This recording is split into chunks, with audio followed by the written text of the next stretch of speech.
जय हिंद दोस्त। बता दूं कि बिहार में इस बार बच्चों के लिए बहुत ही सुनहरा मौका है।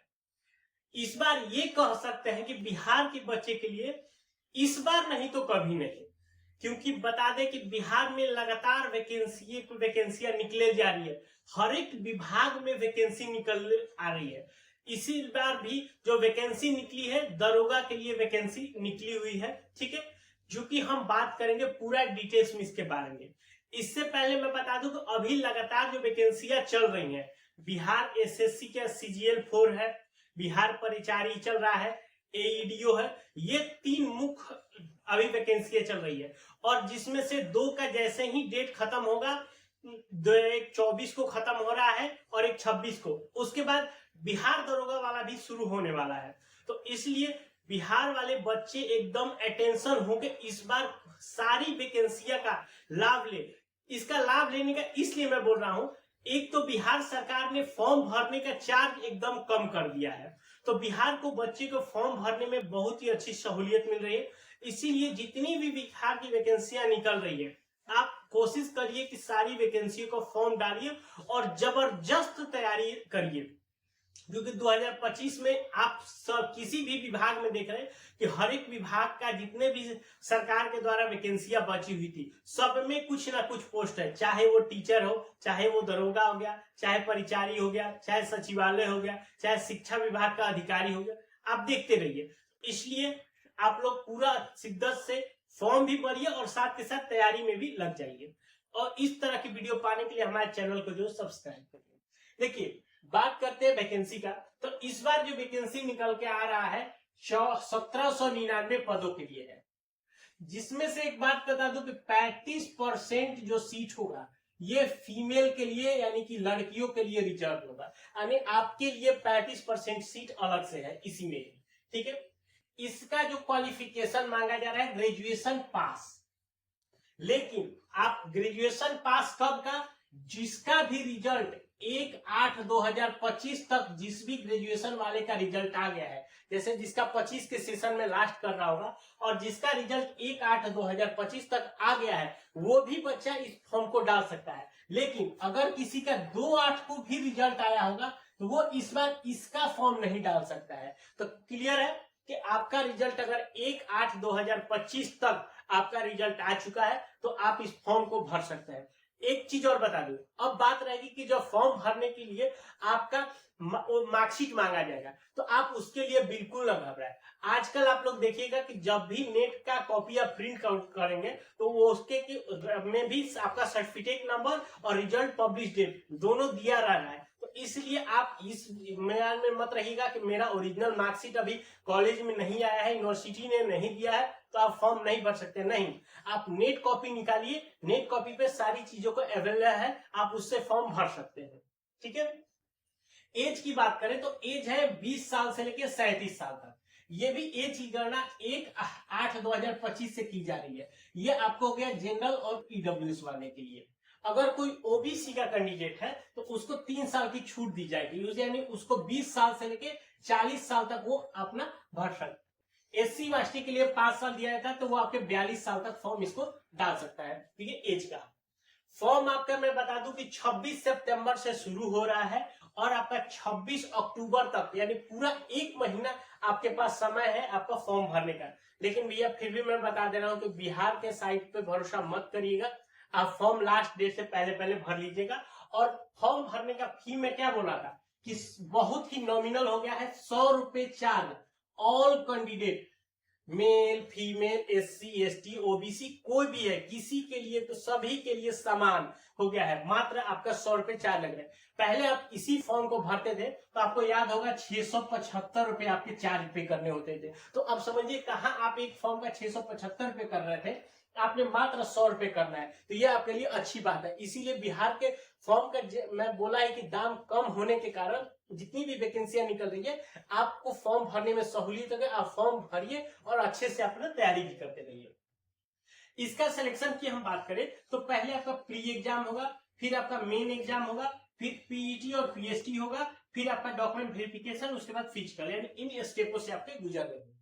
ठीक है, बात करते हैं प्री एग्जाम का। देखिए, प्री एग्जाम आपका 100 क्वेश्चन रहेगा, 200 मार्क्स का, 2 घंटा समय रहेगा। ठीक है, इसमें जो आपसे पूछा जाएगा, क्या पूछा जाएगा भैया, करंट अफेयर रहेगा, फिर इतिहास, भूगोल, नागरिक विज्ञान से रहेगा, मैथ से रहेगा, यानी कि जो भी ग्रेजुएट लेवल पे है ये सारी चीजों ही आपसे पूछी जाएगी। ये आपके 100 मार्क्स है। इसमें बता दूं कि 1/4 आपका निगेटिव मार्किंग रहेगा, ये भी आपका ध्यान रखिएगा। जैसे ही आप ये क्वालिफाई करेंगे, लेकिन इसमें बाद आप मेन में आएंगे, तो मेन में कितने लोग आएंगे भैया, तो जितनी वैकेंसी है, यानी कि अगर ये कह सकते हैं कि 1800, अगर एक ही सीट कम है भैया, उससे 1800 मान लीजिए राउंड फिगर में 1800 गुने 20, यानी कि 36,000 लोग ही मेन का एग्जाम देंगे। तो पहला आपका टारगेट है कि 36,000 के अंदर आपको आना है। तो 36,000 जब आएंगे तब आप मेन एग्जाम दे सकेंगे।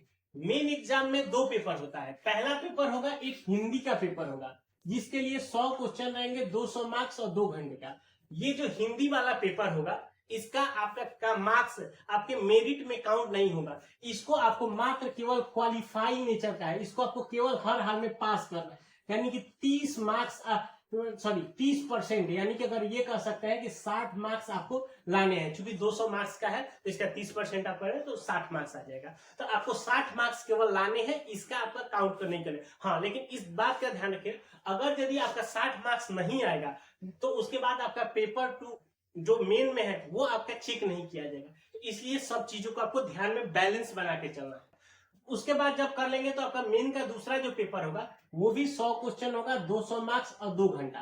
क्वेश्चन सेम उसी तरह से रहेगा। मान लीजिए आपका जीके रहेगा, हिस्ट्री हो गया, ज्योग्राफी हो गया, सोशल साइंस हो गया, ये हो गया, फिर आपका साइंस हो गया, मैथ हो गया, मतलब इस तरह से आपके सारे सब्जेक्ट्स भी आपमें इसमें रहने वाले हैं। जब आप ये क्वालिफाई कर लीजिएगा मेन, तो मेन के आपको मैं बता दूं वैकेंसी के 6 गुना लड़के ही आपका पीईटी के लिए जाएंगे, यानी अच्छा, यानी कि 5400 बच्चे ही, ये कह सकते हैं कि आपका 5400 बच्चे पीटी और पीएचडी के लिए जाएंगे, फिजिकल के लिए जाएंगे। तो जब आप मेन में जाएंगे तो मेन में भी आपको बहुत ज्यादा मेहनत करना है ताकि आप 5400 के अंदर आए। 5400 में अगर आप आते हैं तो फिर देखिए अब उसके बाद क्या होगा, आपकी चूंकि दरोगा में है तो एक अच्छा खासा रुतबा है। आपको ये कह सकते हैं कि पुलिस अधिकारी में नीचे में सबसे बड़ा औहदा यही होता है जिसके ऊपर आपके कंधे पे 2 स्टार होता है। नीचे से ऑफिसर रैंक का ये एक पद होता है, जिसके लिए अगर हाइट की बात करें, जनरल ओबीसी को 165 चाहिए, एससी एसटी को 160 चाहिए। ठीक है, इसके बाद अगर चेस्ट की बात करें 81 से 86 चाहिए, और एससी एसटी को 79 से लेकर 84 सेंटीमीटर, ये आपका चेस्ट होगा। अगर फीमेल की बात करें तो फीमेल का डिफर हो जाएगा। फीमेल के लिए मात्र 155 सेंटीमीटर हाइट है और चेस्ट की कोई रिक्वायर्ड तो होती नहीं है। तो आपका देखिए, अगर ये कह सकते हैं कि एग्जाम देने से पहले आप क्या करेंगे, अपना हाइट चेक कर लेंगे। अगर आपका हाइट सही है तो समझिए कि आपने एक स्टेप तो पहले ही पार कर लिया, इसमें आपका संशय नहीं है। ठीक है, उसके बाद देखिए आपका पीटी होगा, इसके अंदर 4 चीज होगा। पहले होगा दौड़, हाई जंप, लॉन्ग जंप और गोला फेंक, ये 4 चीजें होगी। रनिंग की बात करें तो 1.6 किलोमीटर है 6 मिनट 30 सेकेंड में। अगर ये कह सकते हैं कि जो आर्मी का दिया जाता है उससे 30 सेकेंड आपको ज्यादा दिया जा रहा है, तो ये आप अच्छे से प्रैक्टिस करिएगा, इजीली आप कर सकेंगे। लॉन्ग जंप की बात करें तो 12 फीट का लॉन्ग जंप है, और हाई जंप आपका 4 फीट है। और देखिए 16 पाउंड के गोले को 16 फीट फेंकना है, ये आपके मेल कैंडिडेट के लिए ये रहता है।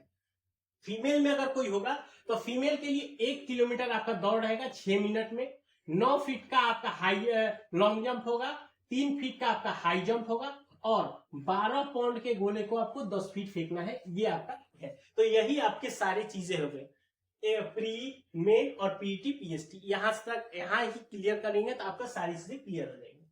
बात करते हैं सैलरी की। देखिए ये चूंकि एक ऑफिसर रैंक का है, तो अगर आप ये कह सकते हैं कि शुरुआती में जो भी आपकी सैलरी आपको कह सकते हैं तो आपको अप्रोक्स 50,000, मतलब इसी में कोई कम या ज्यादा जो भी है। और इसके साथ साथ आपको बहुत सारे अलाउंस जो मिलते हैं गवर्नमेंट की तरफ से, वो सारी चीजें, सारी फैसिलिटी आपको दी जाएगी। आपका एक देखिए आज बिहार में क्या है, एक क्रेज है दरोगा का। जब आपके ऊपर एक वर्दी पहनेंगे आप कहीं पे, तो आपको लोगों को देखने का भी नजरिया बदल जाएगा। और इससे अच्छा भी मौका नहीं आने वाला है कि इस लगातार वैकेंसियां पे वैकेंसियां भी आ रही है। ठीक है, अब बात करते हैं डॉक्यूमेंट का। देखिए मैं पहले ही बता दूं कि फॉर्म भरते समय आपको ज्यादा डॉक्यूमेंट की जरूरत नहीं है। आप मात्र फोटो, 10, 12 और ग्रेजुएशन के मार्कशीट के बेस पे ही आप फॉर्म भर सकते हैं। लेकिन आप जब डॉक्यूमेंट वेरिफिकेशन में जाइएगा तब वहां पर मेन जो चीजें मांगी जाएगी वो आपको निवास मांगा जाएगा। उसके बाद अगर कोई ईडब्ल्यूएस वाला है तो उससे ईडब्ल्यूएस मांगा जाएगा। एससी और ओबीसी वाले को एनसीएल मांगा जाएगा और एससी एसटी वाले को कास्ट मांगा जाएगा। ये मेन चीज है। लेकिन ये कब का होना चाहिए, ये एकदम सबसे महत्वपूर्ण वाली बात है। ये जो आपका डॉक्यूमेंट होगा, ये डॉक्यूमेंट ध्यान रखिएगा कि आपका 26 अक्टूबर, देखिए मैं क्लियर बोल रहा हूं, 26 अक्टूबर 2025 के पहले का बना होना चाहिए। ये आप ध्यान में रखिएगा।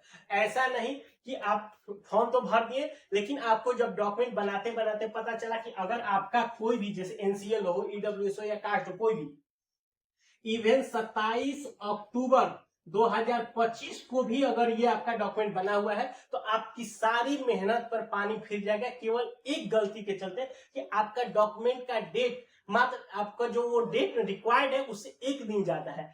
इसीलिए अभी से ही आप डॉक्यूमेंट की भी बनाइए। डॉक्यूमेंट जिसके पास नहीं है वो डॉक्यूमेंट बनवा के रख लीजिए। ये मत देखिए कि फॉर्म भरने में डॉक्यूमेंट तो नहीं लग रहा है तो मुझे अभी डॉक्यूमेंट की क्या जरूरत है। नहीं, भले ही वो आपका फिजिकल अगले साल हो, फरवरी में हो, जनवरी में हो, जब भी हो, लेकिन उस समय भी आपसे यही डॉक्यूमेंट मांगा जाएगा जो 26 अक्टूबर 2025 के पहले का बना हो। ठीक है, तो इसलिए इसको आप ध्यान से बात को समझ लीजिए, आपका डॉक्यूमेंट कब का बना होना चाहिए। ठीक है, तो इसके अलावा कोई और जानकारी चाहिए तो हमें नीचे कमेंट करके पूछ सकते हैं। मिलते हैं नए वीडियो में, तब तक लीजिए।